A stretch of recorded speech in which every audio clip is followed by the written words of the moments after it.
Hi.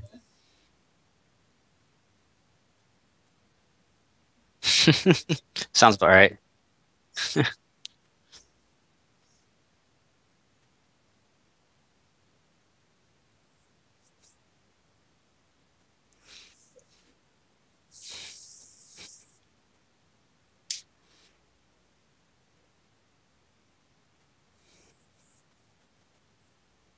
Very close. So the um, beta will be in pieces. I mean, I think we've made that pretty clear Hmm. that what we're trying to do is so ambitious and what we're trying to do is so different and new.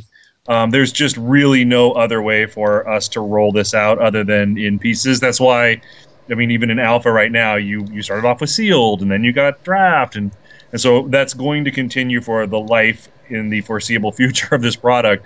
Is that we're going to have to roll it out piece by piece. Also, um, rolling it out in pieces allows us to make sure that each of those pieces is working properly before we put something on top of it and potentially compound the problem.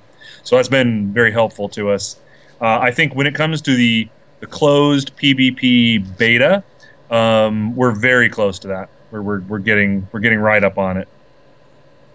It feels pretty complete, man. I mean, like the work you've done over the last, I don't know, month or so has just been packing so much stuff in these updates. It's been really quite exciting, Yeah, man. Like getting all like the seal and draft things going on, and all the cards in now. Yeah, it's been really really fun. I've been like pretty much playing non-stop myself, as I'm sure a lot of people have. Yeah, drafting yeah. has That's been so much fun.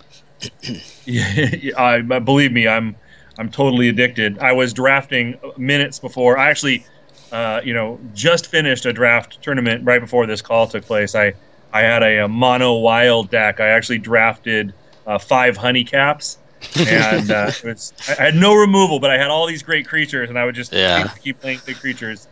Um, and so, yeah, the drafting has been amazing. We've been getting in some of the new interface stuff, and the funny thing is, even some of the new interface stuff is not the finished version. That's just how this works. It's we're getting pieces, and then the next piece will make it actually. Oh, I get it. That was supposed to actually Hmm. work. That's better.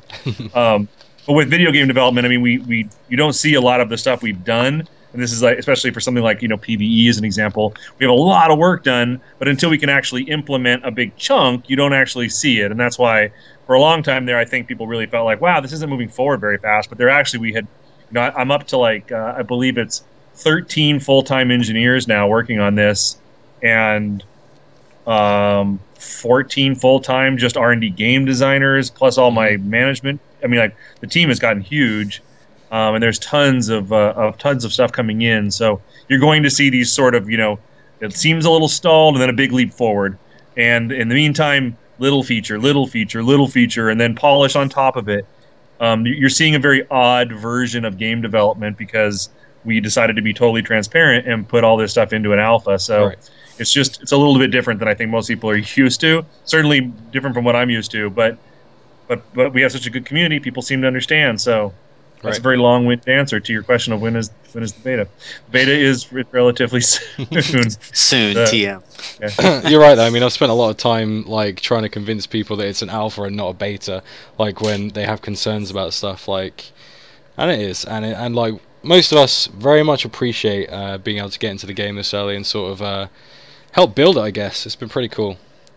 Oh yeah. Yeah. I mean, there's so much of the feedback we have gotten from the community is implemented or been the absolute linchpin in terms of helping us find bugs.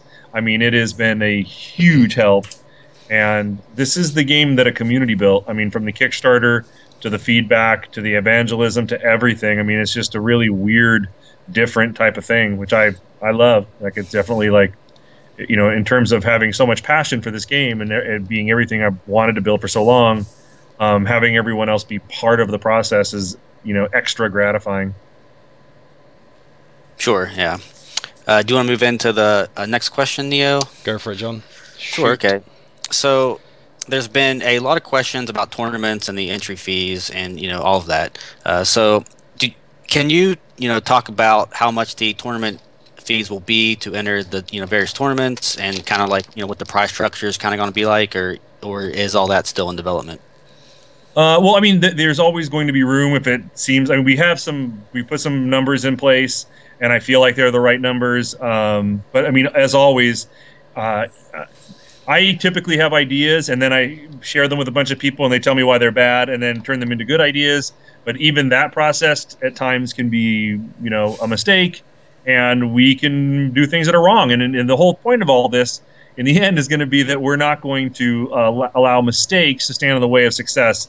And so if we make a decision that's wrong, we will go in and fix it, with the exception of cards. So if we make a broken card, we're not going to change it. We're just going to ban it. And that's part of, a decision we made very early on. We actually have a question about that for you later. Sure, yeah, absolutely. I'd love to talk about it. So one of the things, what we've decided is for draft, I mean, I don't think anyone's surprised. We've been talking about this for a while, but draft is the 3 packs, so that's 600 platinum, a 100 platinum entry fee. And so that's sort of, I think, the benchmark we're building off of, and everyone seems to be pretty cool with that. We have to make sure that we put in entry fees because I want to be able to give pretty good prize support. And if I don't, then I devalue the packs overall. So all of these packs, all of these cards are part of a virtual economy, and so I have to make decisions that help protect your investment in those cards. So having an entry fee helps offset some of the devaluation that could occur from the prizes that we're giving away. So we're being careful of that. Constructed, I believe, is 300 platinum entry fee, and the prize payout is it's either per win or it's a total of I have to double check that. I'm not quite positive. We're still working on that one. But for we have a constructed, we have a sealed format that we're working on, and we have the draft. The important thing is that I don't want to create too many formats right off the bat because I want to make sure that there are enough people to populate these tournament formats so that they're firing off continually. I'm going to be redoing sealed to make it more of an asynchronous version of the gameplay experience. Okay. So the idea is that in sealed, you're going to get X number of packs. You're going to be able to build your deck at your leisure, and then you're going to have a system where you'll have X number of losses before you're knocked out of the tournament, and the more wins you get, the better your eventual prize payout is. And so we've been working on that sounds cool. all the numbers. Yeah, that's really awesome. Yeah, so it sounds like then that constructed tournaments, if the entry fee is 300 platinum, that'll be what, 2,400 platinum, which is approximately what, 12 packs. So pretty much like the same prize structure that most other games use, which is like 8-4 or like 4-3-2-2, something like that. Yeah, or we were talking about 5-3-2-2. So we're just sure we're figuring that out right now. But I'm guessing 5-3-2-2 is what we're leaning towards. So the constructed will be fun. I'm excited about the sealed because I want there to be a version of the game where you can sit down if you feel like you've only got 30 minutes to play or so, and have a nice sort of brief play a game right then, have a great time, and then come back to it. And I actually like sealed quite a bit. I think sealed's pretty fun. It's definitely more swingy and a little bit more luck intense. But it's also just kind of fun, like seeing what kind of crazy nonsense you can build from just a straight sealed pool. Yeah, for sure. So we have Sounds very cool. Those are going to be the 3 formats that we start with, basically. Sweet. So in the same vein, there's questions about when the larger scale events should come into the beta, like the non-on-demand queues, the ones that you sign up for in advance and you go in. There's going to be a lot of players in them and whatnot. So it will not be at the immediate first launch. It'll come after, but we have. I would assume that every week, when we launch our closed monetized beta, every week after there, just like you've seen sort of now, we're going to be launching new features every week or every other week. New feature, new feature, new feature. Swiss is in testing right now. It's pretty far along. It's working. We have a few little bugs to iron out, but it looks really solid. And the number of players in the Swiss is just a variable that we can adjust on the fly. That's not that's an easy piece of our systems integration. So there's a very good chance that relatively quickly, within a few weeks of our monetized PvP beta, we will actually be able to get in the Swiss style tournament stuff, so we could run a 128-man tournament if we wanted to. Yeah. Awesome. So let's see. One of the other questions here that came up. Let me scroll back up the questions. Let's see. Oh, so along the same vein as tournaments here. You know, are there any plans to like allow players to make custom private tournaments? That is, there's two versions of that. So there is the sponsored. We work with someone, come up with some big tournament. Um, that would be more of a work with us sort of a component to the game, where if we like there was a community group that wanted to put together this big tournament and they wanted to promote it and they wanted to have some branding associated with it. Those are a little bit easier for us to do because we can sort of manage that on our side. When it comes to the just straight integrated piece, that's the leagues that I've talked about at length, and how much I want there to be the ability for players to go and set their own tournaments and put in their own prize support and invite people. That's farther down the line. I would say that is there were things that land in sort of the A column of things we have to finish very quickly. That would probably be in the B column. So we have a lot of stuff that I promised, via the Kickstarter or just via talking about this game, and that wasn't in the first batch of stuff. So I got a bunch of stuff I need to finish before I can kind of get to that. Yeah, because this question mainly stems from the challenge series. While I am running it using an outside source right now, it is very difficult to do so. And I was just hoping to be able to run them in game relatively soon. I mean, maybe not right away in beta, but if I could work with you guys to set something up in game, that would be far easier.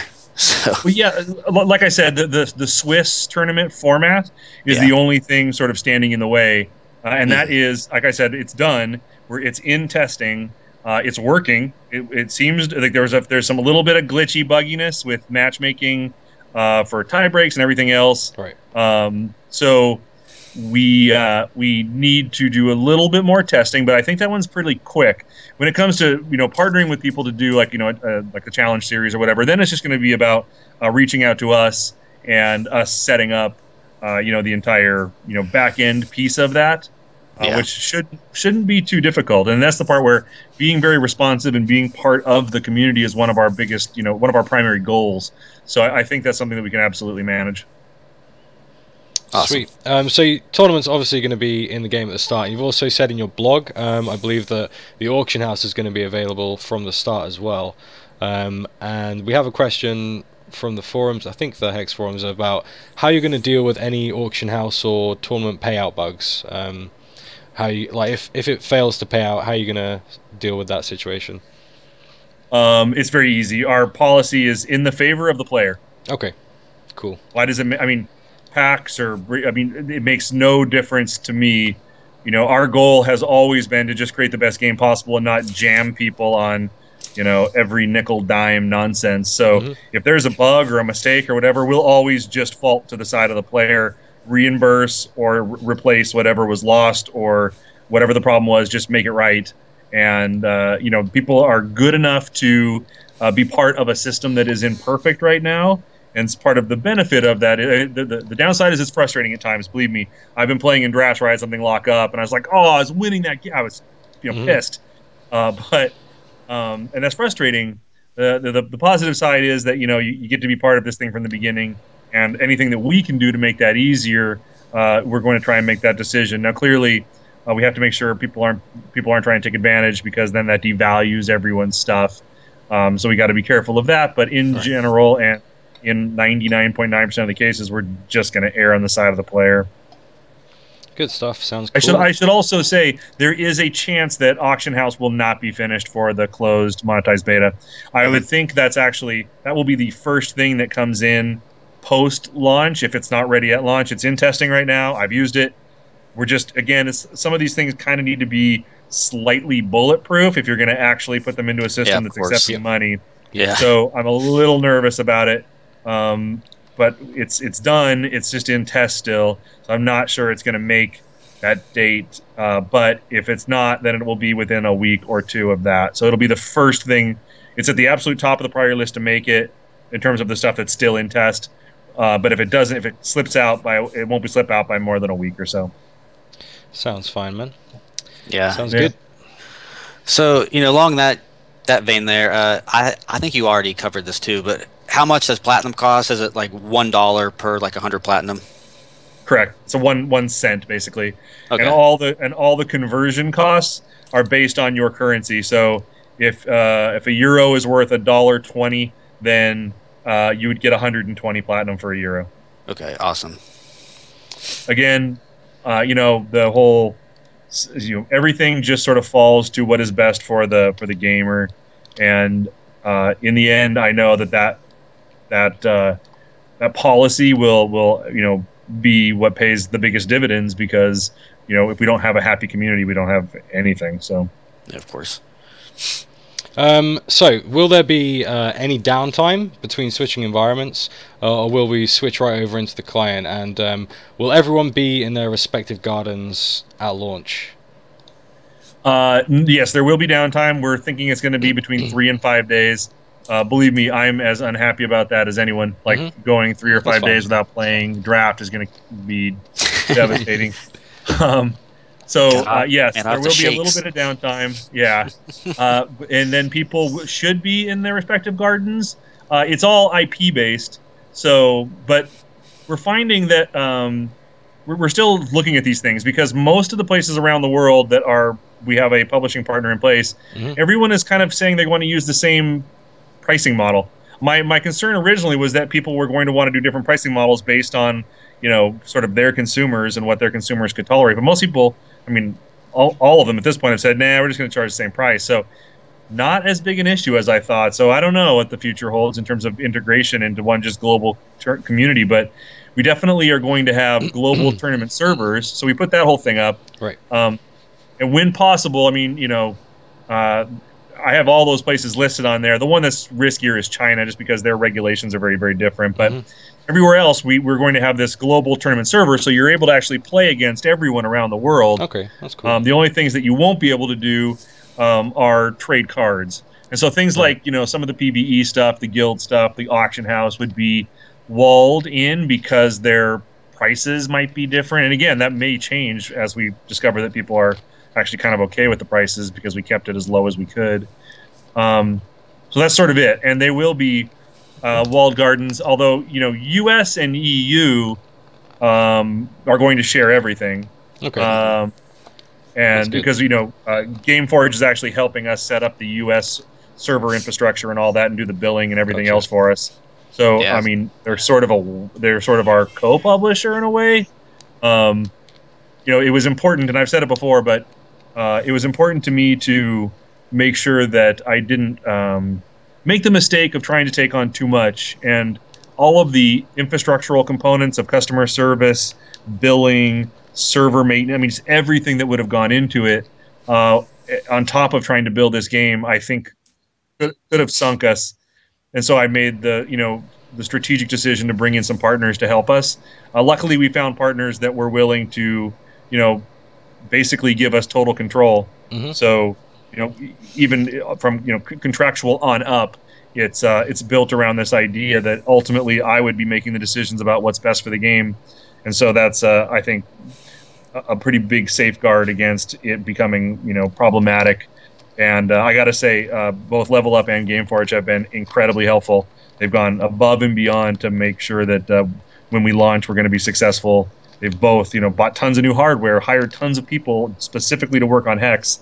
So it's been a really great relationship so far. Yeah. Something I wanted to know personally, and also as a certain Australian streamer that probably wants to know, where does Australia fall in all of this? I don't know. I think Australia was, usually that's oceanic, right? But we don't have anything set up for that. So I'm guessing Australia will just be US. Excellent stuff. Yeah, that sounds good. Yeah, that'll make him happy. Yeah, I'm sure it will. So, I just had a quick question. So, to go back just for 1 second, you said that we couldn't trade outside of our walled gardens, right? Yeah. All right. Yeah. Correct. And again, the fear was that in Latin America or somewhere else where the price would need, the consumers would need to have a lower price point for it to work. There's a place like China, as an example, too. They charge different. There's a different pricing model for those markets. That's just how it is. Yeah. And so rather than not allow the game the chance to be successful if it's walled off, and their cards cost them, half as much or less maybe, then I can't have those cheap cards flooding the rest of the market because then it devalues everyone's collections. Yeah, Right. So makes my perfect management sense. of your virtual collectibles is very, very important because you are investing in something. So that's why we're watching it very closely, very carefully. Yeah, and you also said that we can't choose our gardens, right? Like it's all just like IP based. Yes, it's IP based. Okay. But like I said before, I'm going to aggregate the largest possible communities into that global tournament server because I would definitely want you to be able to jump on at any hour of the day or night and be able to like fire off an 8-man draft. Hmm. There'd Yeah. be nothing worse than like, oh well, it's late at night, no one's playing. That would suck. That's the whole point of this is that people play with all the time. So the aggregating people so that the collecting piece of it, the monetized piece of it is not devalued by different, currency levels, but still having everyone be able to jump in and play an 8-man draft together. Well, that's the point. Okay. Awesome. And the cool thing is you'd be able to actually the client knows what language stuff should be in, so you'd be playing with cards in English and your opponent could be playing with cards in German. Sure. That's pretty cool. So something very close to my heart, and it's been a, I don't know, not an issue, but something I've wanted for a long time. Are there any plans to implement best of 3 matches and reserves for casual games in the Proving Grounds, and also bundled in with that, choosing to go first or second if you win the coin flip? Yeah. Okay. The coin flip thing is a bug. I mean, that is actually a bug. That was not intentional at all. Like it's supposed to be where you choose to go first or second if you lost that last game. So the coin flip is for the first game, and that determines who gets to choose, and then the rest of them are determined by who won or lost the game. So that's just a bug. When it comes to the 2 out of 3 with reserve, yes, that's all built into the same thing that's doing all the Swiss tournament stuff. Gotcha. So my assumption would be that would be done relatively soon as well. But that is the intent for sure. Mm-hmm. Sweet. So the next question would be, do you guys have any plans to make waiting during tournaments any easier? Oh, we have to. It's killing me. Like it's fine because the game is so discreet that I can be sitting there browsing other stuff, or I'm in a different window reading the internet or whatever. But there has to be I think one of the things that we've talked about was the ability to fire off AI-driven games or to engage in the PvE content, but have a setting so that it will pop you back out of that into your tournament as soon as it fires off. Because all of the PvE content is AI-driven, and it can just save your game state and drop you right back in whenever you want to go back to playing that. So, yes, there needs to be something else to do while you're waiting, and that would be typically the PvE stuff, including at the beginning, maybe just playing AI games. If I could just sit and play some AI games, even if it was like what would be kind of fun is playing AI games using my draft deck. So hey, I drafted this deck, and then it has a bunch of these tester decks, and I can fire off against those guys and sit there playing my draft deck while I'm waiting to play again. That might not be bad. That's kind of fun. Definitely. There's other things too. Just as sort of a new dynamic, like if you're testing your deck properly as you play through the draft, like and you can change your draft deck in between rounds, like you can sort of see what's going wrong with your deck before you actually play your next match, which I guess is kind of, I don't know, that seems kind of unfair actually. Now I think about it. I don't think we would let you change your deck. That's a big part of the drafting is building the deck. So not changing your deck, but just practicing with it might be reasonable. Right, okay. Again, these are all things I need to have conversations. We've talked a little bit about this kind of stuff. We're going to figure out something. I mean, there's a lot of real easy stuff. Like I also want to implement something, and hopefully sooner than later.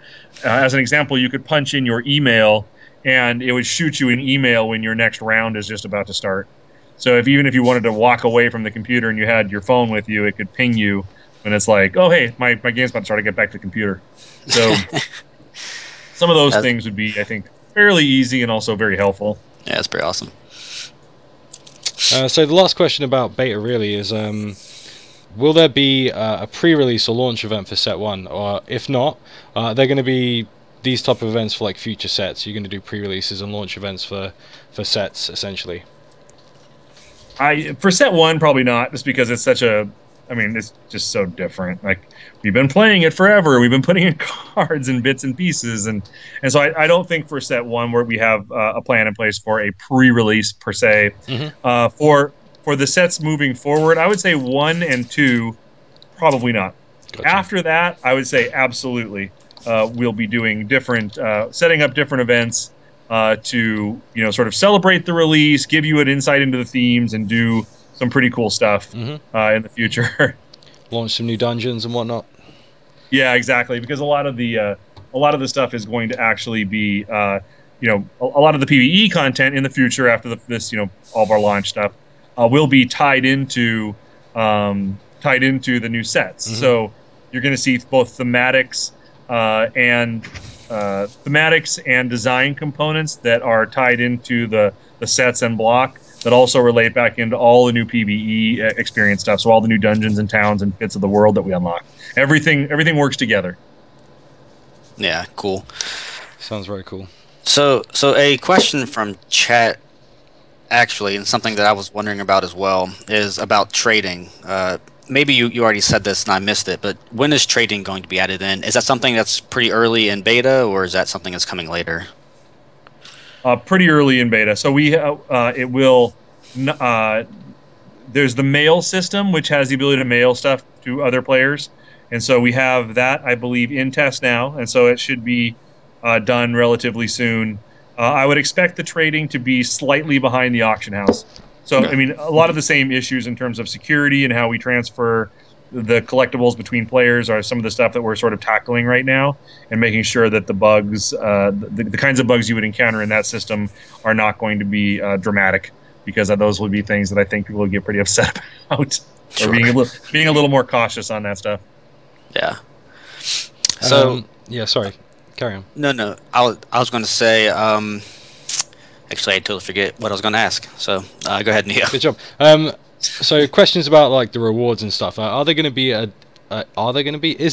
delay between the PvE rewards and the PvP Kickstarter rewards? Are we going to get things in little chunks, or are we just going to get it all at once? Because I know a couple of people are wondering if they're going to be able to start accruing their lotuses straight away. They will come in chunks, because some of the systems to manage that are still being completed, and so I want to give you everything that you can use as soon as you can use it. And so the mercenaries, the PvE rewards, some of that stuff will come later. When it comes to something like the VIP program, unless I have full functionality, and we've talked a little bit about it internally, because one of the features I promised in the VIP functionality was the gold fishing would be VIP only. And I think that was a terrible idea. I think that everyone should have that feature. And so I was just trying to make the VIP sexier and more exciting. But I think I offered a piece of that everyone should have. And again, I'm not trying to jam anyone for money. So I would rather, and I feel like that, getting 4 packs a month at half price is a pretty cool thing for the VIP program. And you get a special tournament that'll have some extra prizes and stuff in it. But for instance, like giving you the goldfish thing to only VIP members, that's dumb. And so I'm going to probably change that. But for the stuff like the VIP program, until I have it fully functional, I'm not going to start that clock ticking. And if it's not functional or there's a problem, then I'll just put extra time into it for everyone. So your rewards as a Kickstarter backer are very important to me, and I want everyone to be totally satisfied with how we've paid those out. So yeah, I mean, clearly starting the clock ticking on the lotuses, I don't know. It's just it's not ready yet, and so I don't want to hold everything because of that one thing. Yeah, of course. And so I feel like most people will understand, because everyone will be sort of on the same clock. It's not like you got dinged. It's just I'm not going to be able to give them to everyone until a little bit later down the line. But everything, if I don't allow you the opportunity to use it as promised, then I'm not going to start your clock on it. In terms of free drafts or whatever else. Although that stuff we've all got going, so that's not going to be a problem. But there you go. Hope that answers the question. Sort of answered the question. Yeah, no, that's great. So you'll find that with all this stuff, I'm always trying to do what's best for the player, but it's hard. Sometimes we end up in this situation where one thing is good for one group and one thing. We talked about this during the Kickstarter endlessly about the unintended consequence of every decision.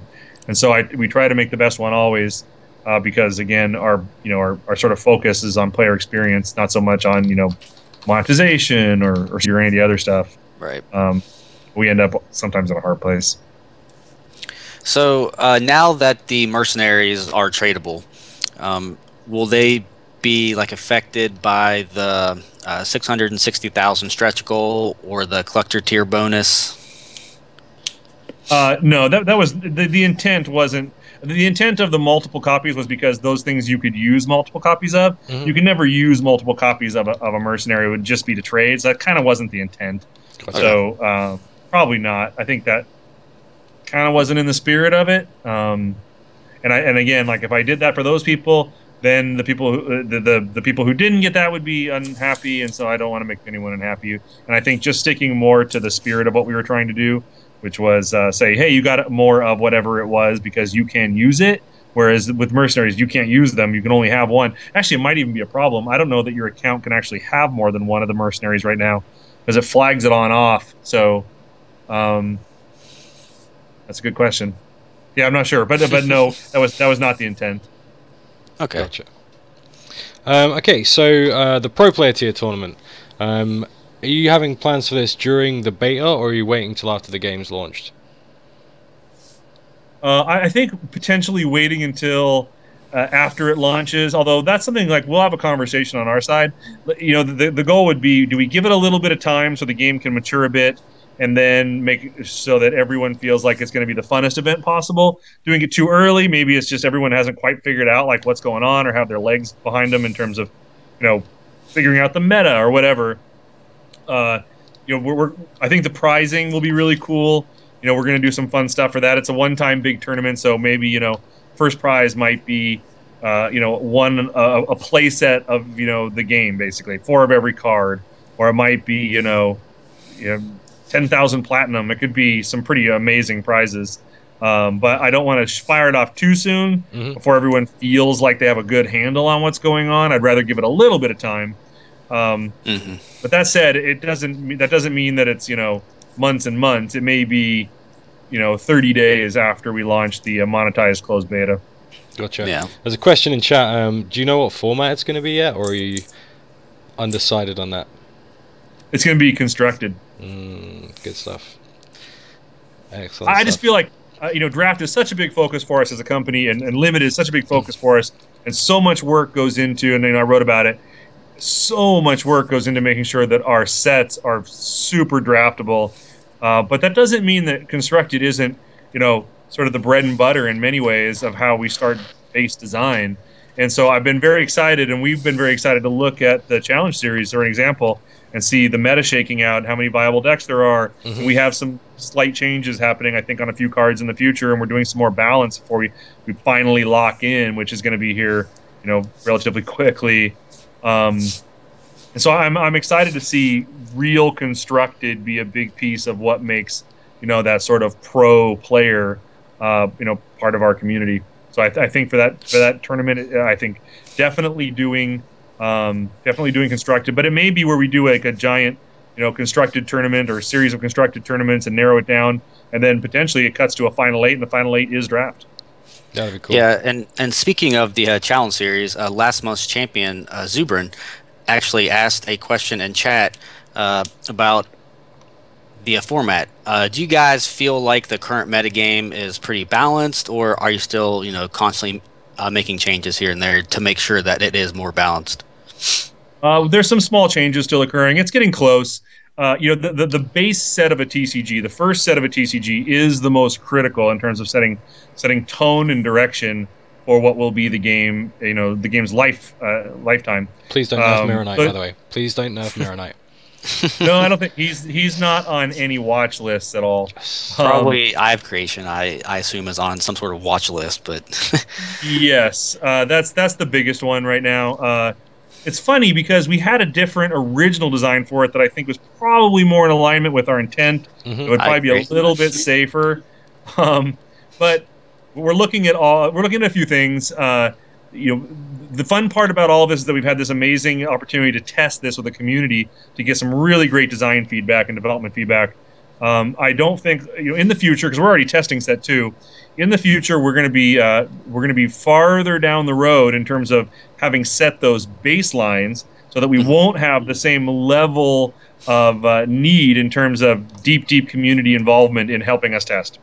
But it's been great. It's been absolutely wonderful. I think in the future, the vast majority of the testing will occur internally or using a small group of outsiders that help us.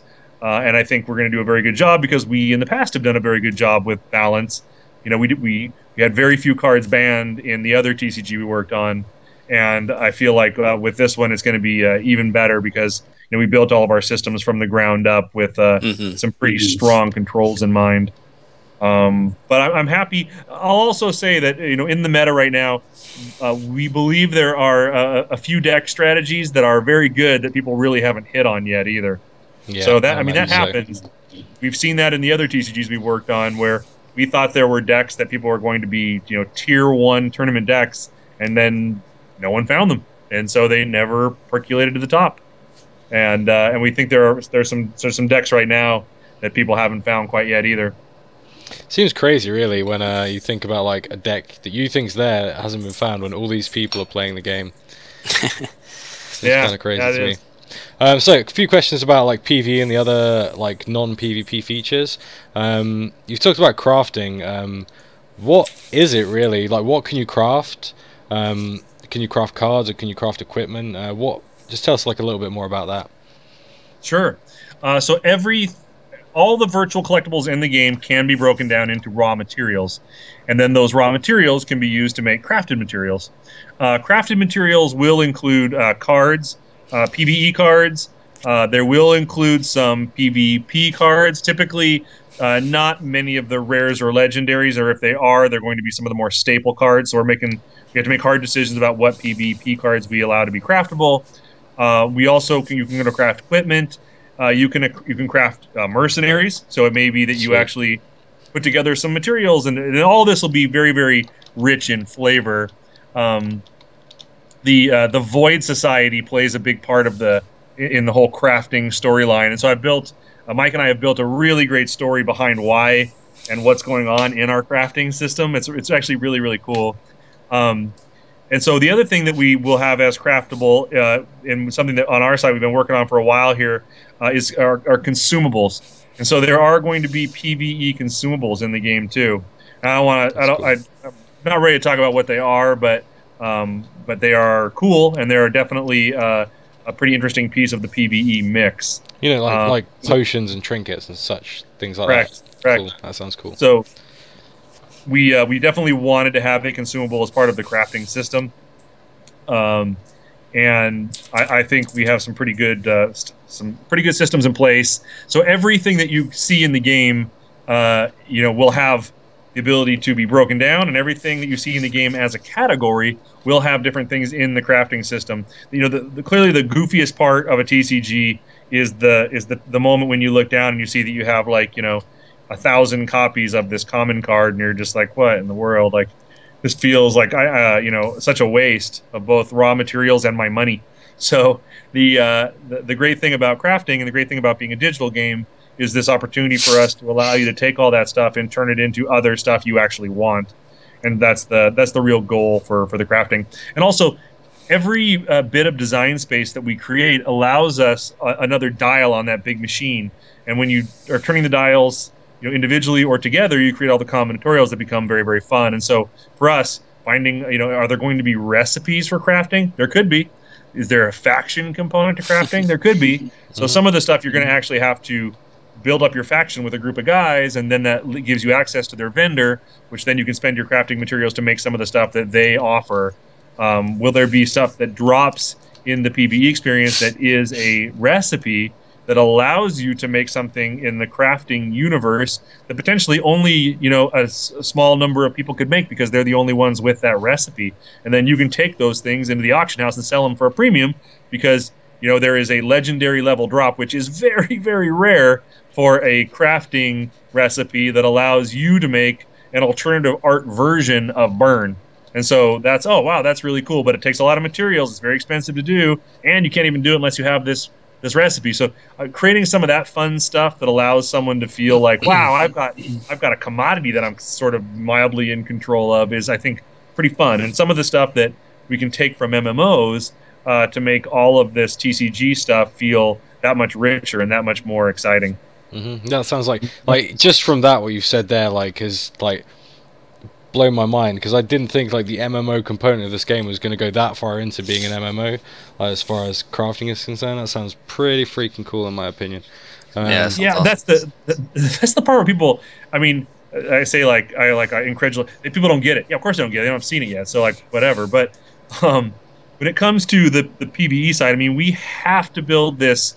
The skeletal structure, the bedrock of this game is in the PvP and building all the core systems and all the things in the TCG and making sure they're bulletproof and they work and you can do a draft and a tournament, on and on and on. We have to finish all those things first because everything has to be built on top of that foundation. But so much work has been done on the PvE side. You know, we've been playing and designing and testing the 40 plus dungeons now for over a year. The art has all been done. I mean, I've spent hundreds of thousands of dollars on art that exists only in the PvE experience. They're not even going to be on cards you can own. And when it comes to playing those PvE games, people are going to lose their minds. And this is just the PvE dungeon experience. It plays like, and many times, a very different game. I keep saying it over and over again, but you're playing all of these different versions of a card game. It's boggling, especially when you look at other games' PvE experience being just, hey, it's AI playing the same cards I have access to. This is playing cards you don't have access to, art you've never seen, with interactive stories it's telling you, which are part of a narrative, and the game changes. So now all of a sudden you're going to be playing, you know, a completely different card game, essentially, inside the world of Hex. I mean, I think that's the part that the proof's in the pudding and people are like, yeah, whatever. But once we finally get it out and people can play it, I think that's the part where they're just going to shit themselves. Like, holy God, this game is like 50 games in one. Man, it's crazy. I kind of need to clean myself up a little bit now after you was talking about that crafting stuff. Yeah, it sounds pretty freaking cool, man. I gotta be honest. So there's some questions in chat about guild support. So, you know, when do you guys plan on putting in guild support? Guild support is number 2 after the auction house. So the stuff that was in the, we had a big list of MVP, which means minimum viable product for our closed monetized beta. Guilds and auction house were in there. The guild was sort of the first one to sort of fall out. Auction house was the second on the cusp, so it may still be making it in. If not, it's within weeks or a week of that launch that we're going to get the auction house stuff in, and guild is right behind it. So there's tons of work that have been done on the guild stuff. The guild stuff is there'll be how the features roll in for the guild, because the guild has a lot of different stuff going on, from the guild bank to the guild library to on and on, all these different guild features. And so it'll probably, like everything else, come out in bits and pieces. So there'll be the first functionality of, hey, we can make a guild, we have a guild charter, we can pick all of our flags and all that stuff, and we're all in a chat together. And then we roll in the guild bank and then the guild library, and so it'll slowly sort of roll itself out. But it is directly behind auction house. We wanted you to be able to, you know, buy packs, have a collection, manage your collection, play inside of tournaments and drafts. That was most important. Then we wanted you to have the ability to have an economy, so auction house, and the ability to trade cards and sell cards. And then we wanted you to have the ability to build community. And so that's where all the guild stuff comes in. So that was sort of the 1, 2, 3 in terms of priority for right this second. Behind that becomes just everything else. Sweet. So, and I should be clear, because I don't want to panic anyone. I'm not saying that none of this other stuff isn't being worked on. Like I said, I'm 14 engineers. I have people that all they do all day is work on PvE stuff right now. It's just that all of that stuff is behind everything else because the focus had to be building that bedrock infrastructure of how the PvE and just straight TCG stuff works. Yeah.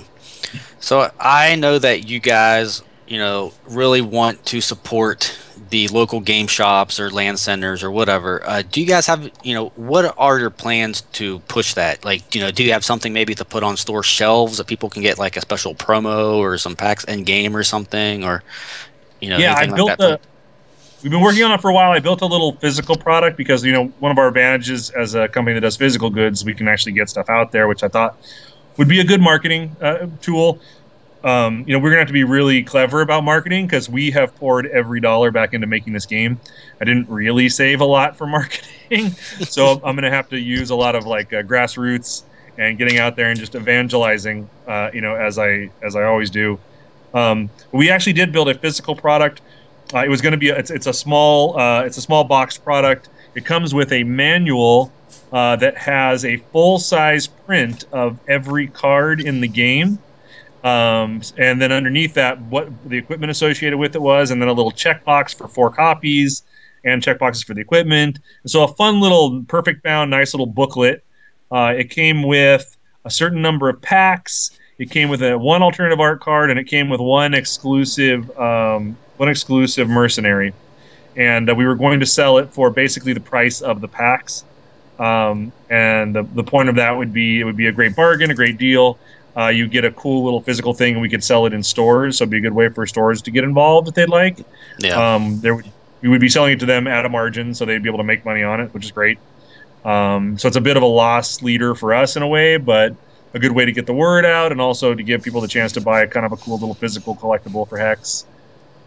Besides the physical products, though, we've talked about it at length.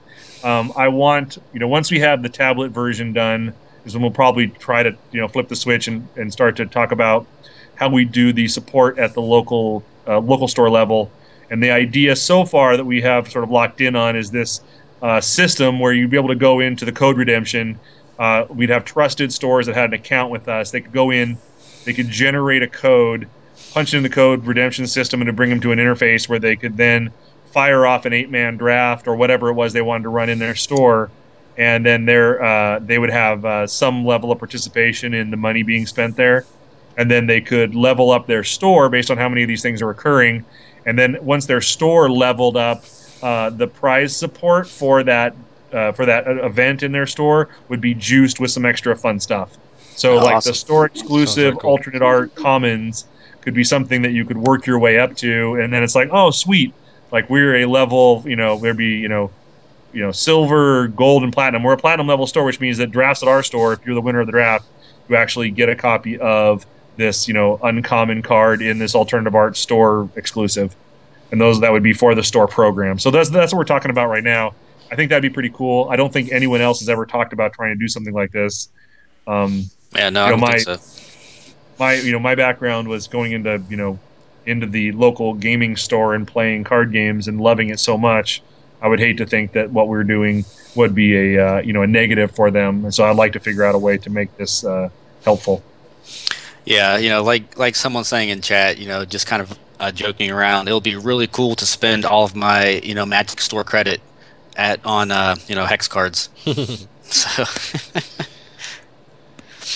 So let's see. What's the next question, Neo? Does Keep Defense use PvP or PvE rules? Pretty simple question.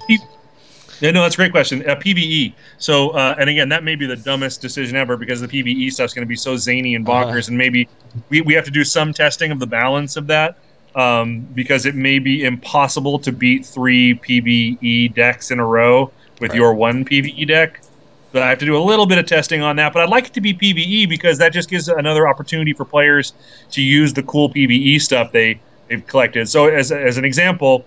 If it's PvE, you're assigning your champions and mercenaries to help defend your keep, which to me seems fun. So if I've collected, one of the champions, like I have Gax, and like my first line of defense, Gax is out there defending my keep, and I built a deck around Gax. Oh, that's fun. And then the next one is, and then I pick out the mercenaries and/or champions that I built, my named guy, and have them as part of the lineup of who's going to defend my keep. That to me feels fun and thematic. And it gives players the chance to have a deeper experience with the PvE cards and the equipment and everything else, which is something that I really want to encourage because I don't want all that PvE content to just be a single player, PvE dungeon narrative experience, and then also the raids or the occasional PvE PvP tournament. So I feel like Keeps may be a great place for that to have a lot more depth and some better usability for players.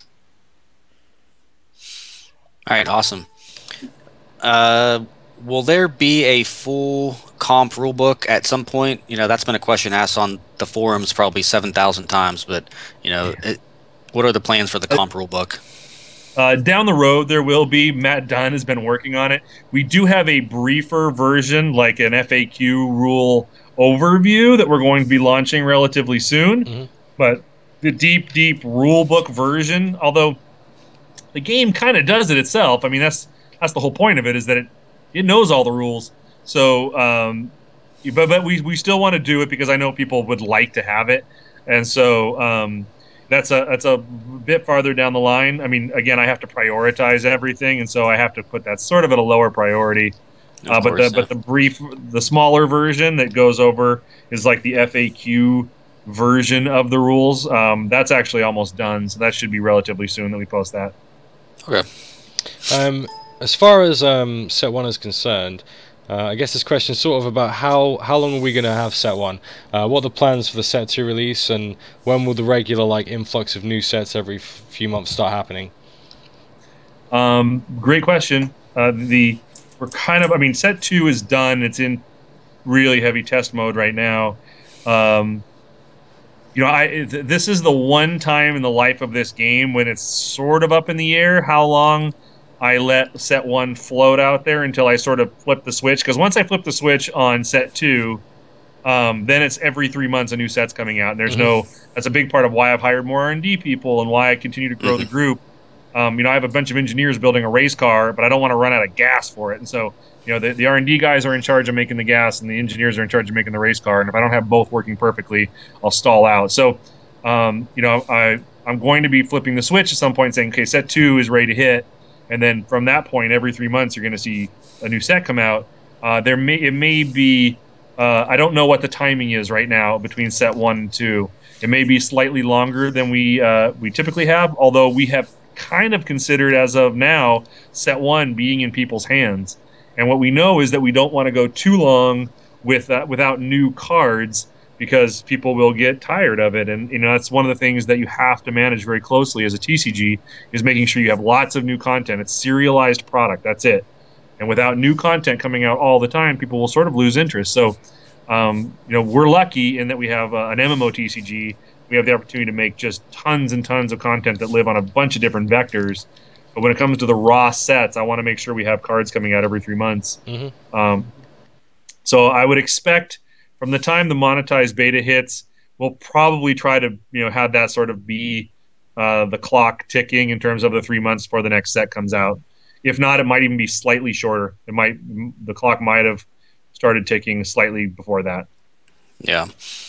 So on the same vein there, there were a fair number of changes, to set 1 cards, from the input from testers and data that was collected. What are your plans for testing future sets, since we're not really going to have, the option to do it in alpha anymore? Yeah. As I said, the first set of any TCG, that sort of stab in the dark, when you're trying to build everything and try to be the set was huge as a big set. And, as our first set, it's much more difficult to make the first set of a new TCG than any other set you'll ever make. And so this additional testing cycle, with the help of everyone, has been very, very helpful. It's been critical. But I think in the future, this is what we do. I think in the future, our internal testing systems will be enough to make sure that nothing is terribly broken. And if it is, it's something that is, manageable. Or if their one card's broken, we'll ban it. That's just how it is. I think it'll be safe. We have talked about creating potentially a alt server where we'll do some testing of the cards, and what we'll have is an invite only for a small group of people, and we'll allow them to jump in, and there'll be NDAs in place. So I don't want people spoiling the cards. Yeah, of course. You've got my email address, Cory. So yeah, it'll be these key people from the community. Clearly, are the first people we reach out to, and we'll keep it small. But it'll be nice to have a little test bed so we can get some outside help. But in general, it won't be this giant testing system we have now. And I also kind of want to keep some surprises. So when the set comes out that first day, to your point of earlier about the pre-release, I really want there to be this big day when everyone can come in. And, we do a pre-release day, and we have free drafts for, 24 or 48 hours. And everyone can jump in and draft as much as they want for 24 hours and see all the new cards and get totally excited. That kind of stuff is great. Yeah. and I want that to be surprising and exciting. And if we have like a public test realm, and you have everyone sort of playing the game and seeing all the cars before they come out, it kind of spoils some of that fun, and I don't want to do that. Yeah, of course. Let's see, the next question here. What factors were involved in the decision to ban cards rather than change them? But the most important thing, I mean, it's a slippery slope. That's the thing. In a physical card game, you cannot change those cards. We're not going to mail everyone a new version of the card because we felt like it had one too much, toughness, like that, or one too much defense. That doesn't make any sense. Mhm. So, we want this game to feel like a real TCG. Even there is no physical cards, but your virtual collectibles are as important to us as a real card, as a real collectible. And unless you have some confidence that when you buy something, it is what it is and will always be that thing, I just don't understand how you can really feel that excited about the idea of a secondary market or of having a collection. And I know from experience what it feels like to have something or have worked for something in a game and then have it change out from under me. It's too frustrating. And so, I've said in the past, as an example, like PvE, because we're pushing the boundaries in terms of design and power level and just zaniness in PvE, I reserve the right to make some changes on the PvE side. All the PvE stuff you're going to get is typically going to be from in the game. I mean, yes, some of the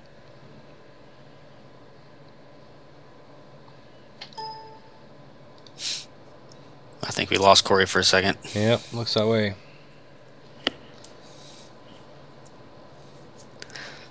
Well, Cory, I don't know if you could hear us, but we can't hear you.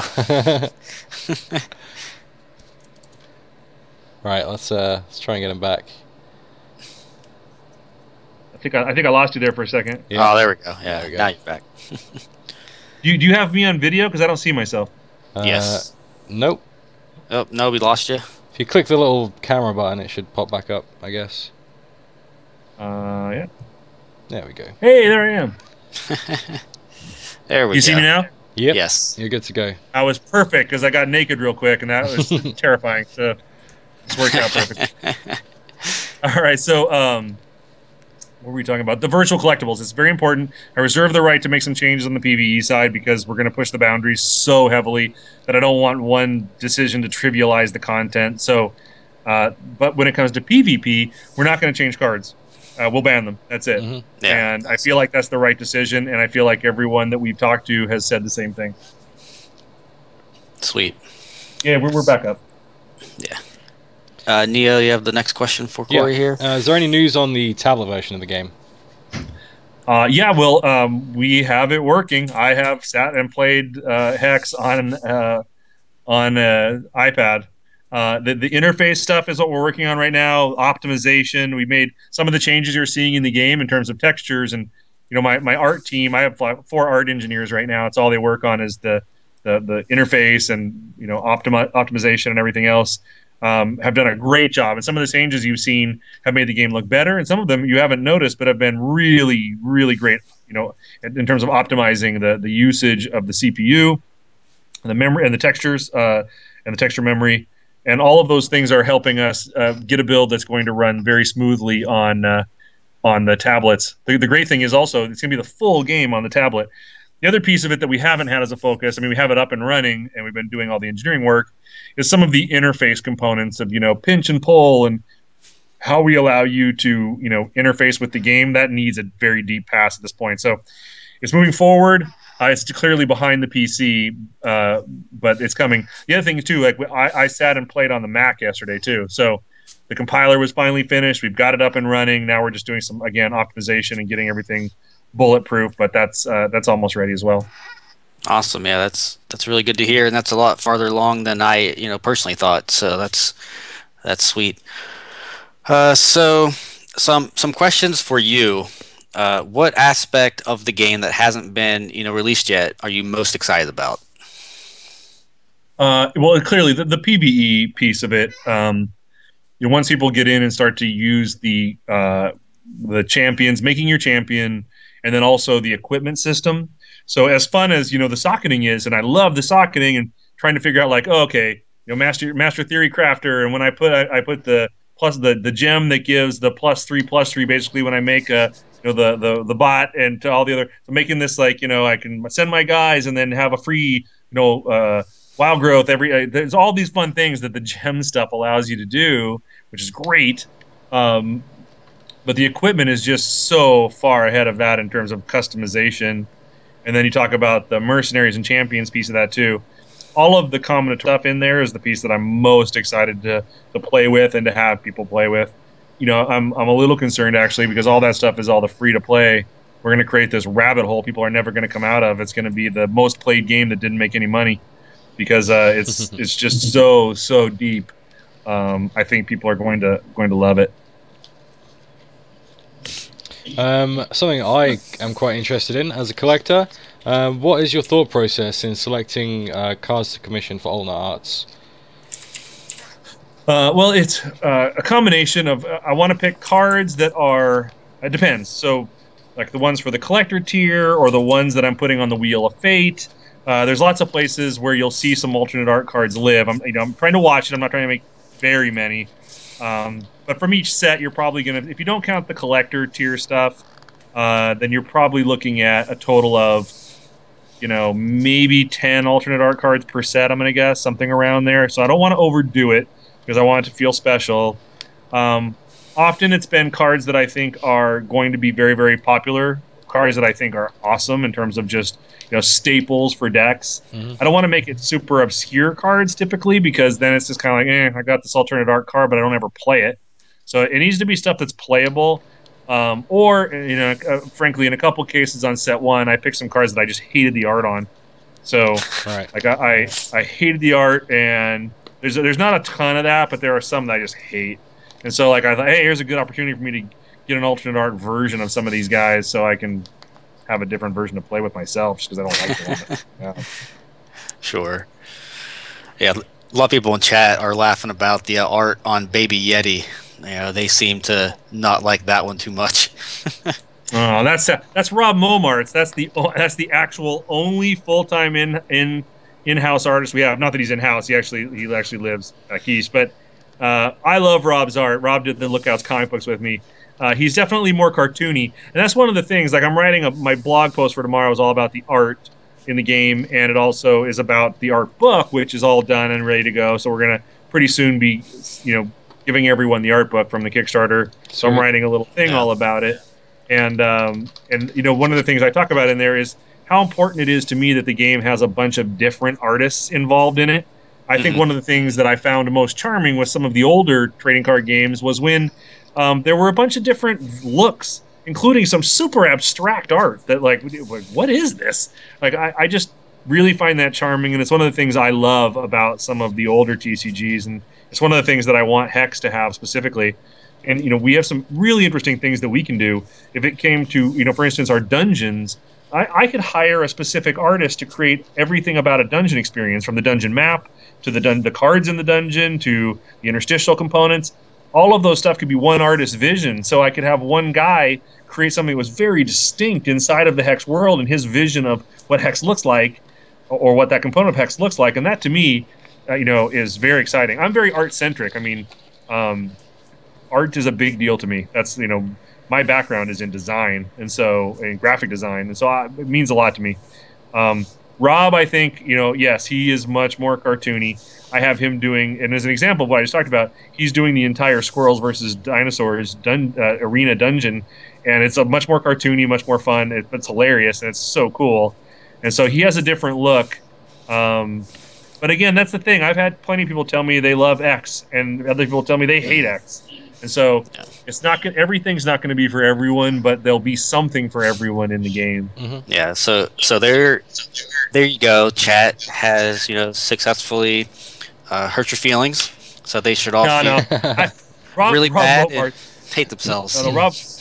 Rob Momart's is a master level illustrator and a cartoonist. He is the most incredible cartoonist I've ever worked with.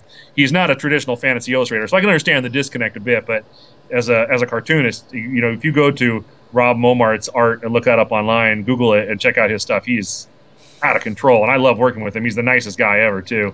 Yeah, awesome. Some of the stuff, like I can tell you, the cards that were like, so the original, one of the prizes from the Wheels of Fate is there are 3 different alternate art cards you can get off of that, and those 3 cards are Windseeker Acolyte, which you've actually been spoiled that card, and what we're going to do is actually have Tyler, my art director, and you can check out his website stuff too.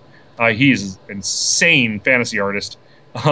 But Tyler is actually going to do the alternate art cards for each of the Wheels of Fate alternate art set. So Wheels of Fate, all the prizes inside the Wheels of Fate, there's the pack, there's the Wheels of Fate, and there's a chest. And the Wheels of Fate component has a complete set of prizes based on how it works. So there'll be 3 alternate art cards per set of cards, because every new set, the Wheels of Fate change in terms of what it's offering you.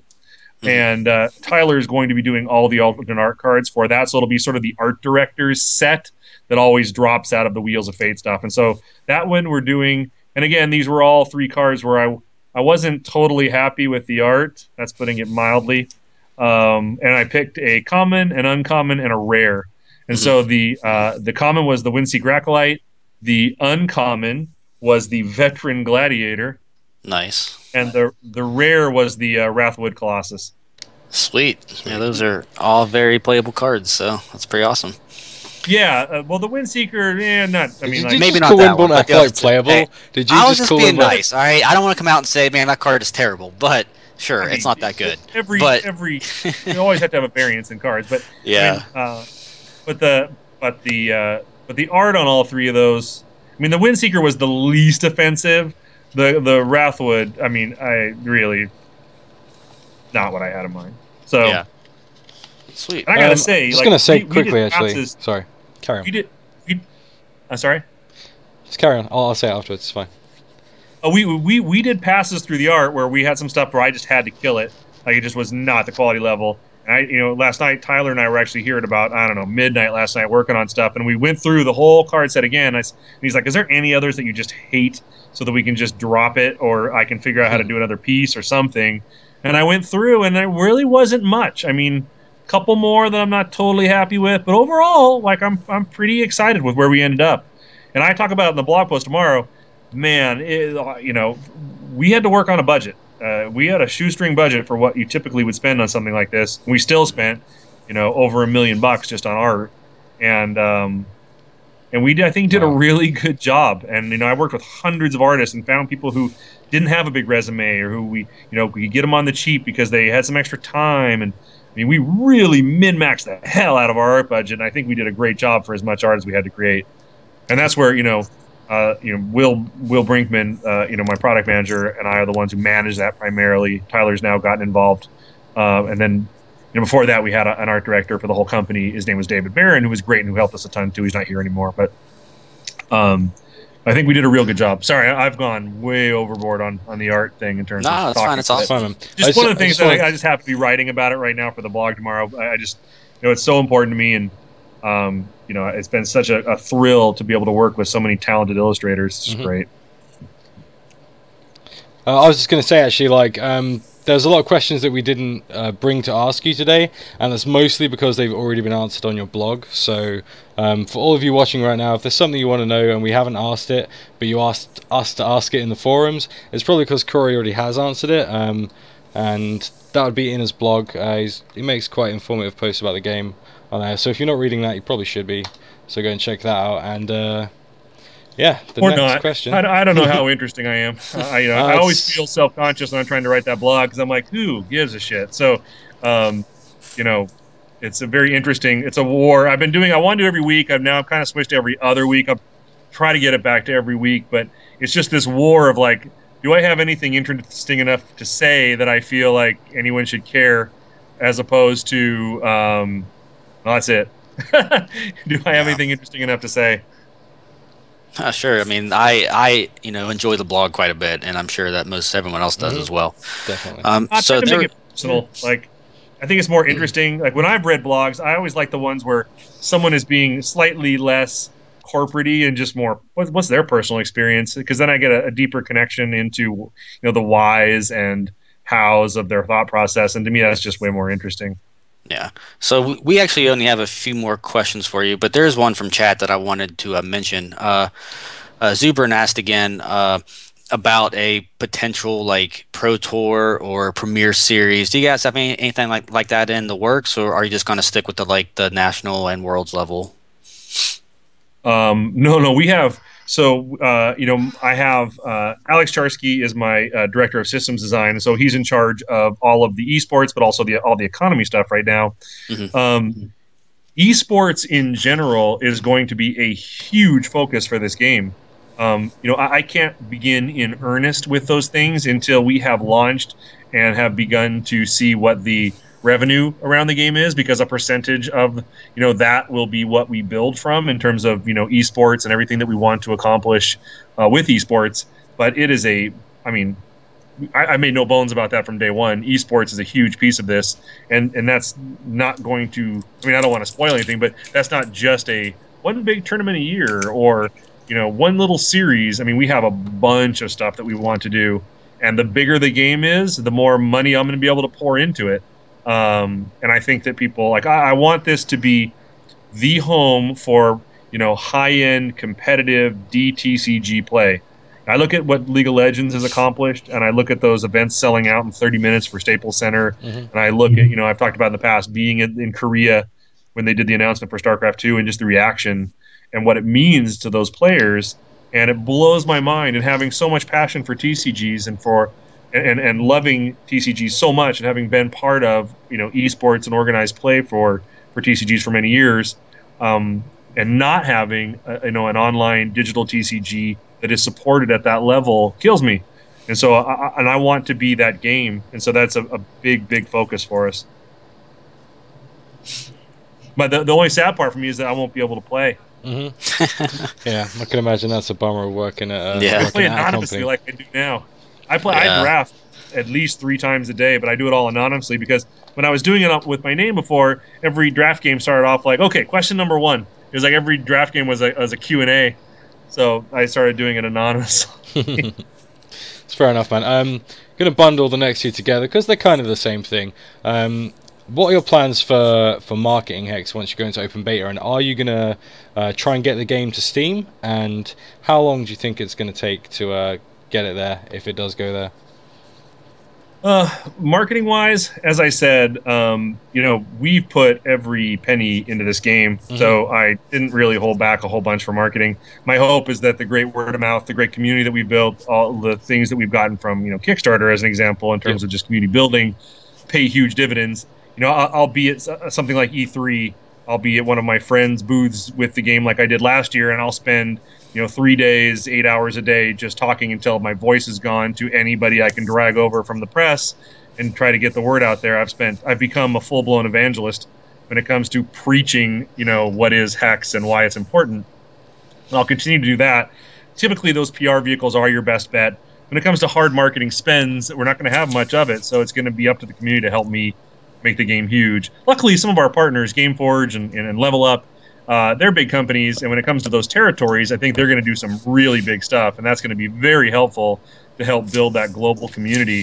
Gameforge has millions and millions of people in their system, and they're going to really push Hex heavy into all the people that they have, which is great. I mean, if they've got 5+ million people they can reach, and a tiny percentage comes to play Hex, that's a huge win for us as the Hex community. That's awesome. That's a bunch of new players, and it's also a bunch of money that we can then pour back into esports and marketing to make it even bigger.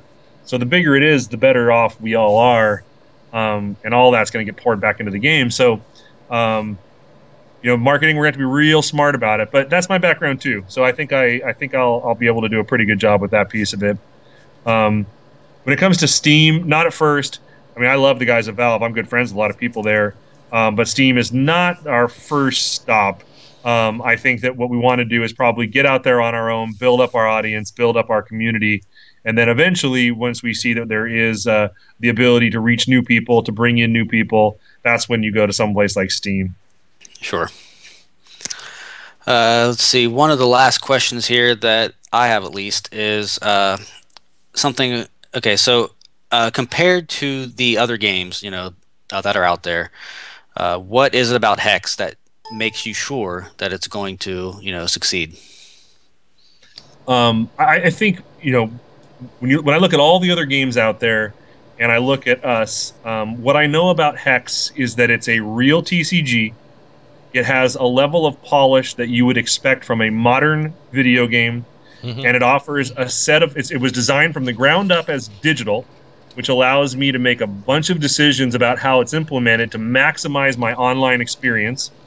The online experience is the best one possible because it aggregates all the people together, which is, we all know, the core of success for a TCG. But then beyond that, instead of making the decision to just rest on this idea that we are a very well put together TCG, we've actually innovated. We've actually added the MMO piece of it. We've added all of the stuff that I've been talking about in terms of, building characters, having keeps, keep defense, auction houses, guilds. I know that TCGs are fun. I know that they're great. I've played dozens of them. I love them, and I can tell from how people are reacting to the TCG we've built currently that they are enjoying the game. That's it. And when it comes to everything else that's going to be on top of that, it's all additive. It all makes that central TCG experience that much richer. And we've invented so many things that have never been done before. You cannot go and have the same experience we're going to offer anywhere else in the world. That's it. Like, I mean, as much as I want it, I can't go have that right now. There's not going to be, all the stuff for the keep, the guilds, the auction house, the dungeons, the raids. All of that stuff does not exist. If you want to play that, the only place to play it is going to be Hex. And I can tell you that I know it's going to be fun. I know it for a fact. And if you have something that's fun and the only place you can get it is from, you have something that's fun and you can only get it from one place, I think that's probably a pretty good recipe for success. Yeah, of course. Like I love this game, and it's just still in alpha. So once we get all of the features, it's just going to blow me away, and I assume that many people will feel the same way. It's just it's going to be awesome. Yeah, the one thing I just I've been trying to say, and yes, I would have loved to have had more time and way more money and be able to just sit and endlessly the AAA developer style development where I could spin for 5 years and then just give you everything at once. Whop, here you go. Here's this entire experience. But unfortunately for who we are, no one else was trying to make this game. No one. And so for who we are, the people who wanted to make this game, we had to do it in a certain way. And unfortunately, that way is that I have to piecemeal you out bits of it. And like I said, like, we're going to be doing monetized versions. We have a monetized game coming soon that is still beta, that still is a subset of the features. But I have to test that monetization system. Even the back end, all those pieces of it have to be tested. They have to be made bulletproof. And I have to give you bits and pieces of this as we go and grow it as we go, because that's the only way that I can get you what I have in my head, which is this incredibly inventive, incredible game at the end of the day. It's just the only option I have, and I apologize because I know a lot of people want everything now and they want it finished and they want to be playing it, and I get it. Me too. But unfortunately, we have to sort of bring it out in chunks, and I hope everyone can stick with me. By the in months, and then before the end of this year, we'll have given you something that I think you're going to be so incredibly happy with. It's just, like I said, going to take a little bit of time. Sure. And I'm sure that people are commenting now. Yes, I was way off base with the Kickstarter. I guess I didn't quite understand just how much work we had left to do, or what it would take. Again, that's sometimes the folly of, the audacity of invention, is that you assume that you can do something new, and the problem with new is that it's typically pretty uncharted, and so you end up paying a price for that, and we certainly have, in terms of I know that this is late and that I thought we'd be done way quicker, but as we've discovered, everything that we want to do is so much harder than we thought. But we're getting there. And, the funny thing is, as hard as it is, or as many challenges as we had, this dream of where it could end up is obtainable. It's just going to have to be kind of ugly getting there. And I'm so happy that everyone has stuck with it so far, and I hope they continue to do so. Yeah, man, we're happy to wait. And everything, I mean, to be honest, like, in my opinion, like, the game would do well if it was just the PvP component. Like, the game is so solid and like so deep, even with one set. Like, I prefer this game to like other games like by miles, and I have so much more fun with this game, especially like being with it from the start and learning all the cards as you go.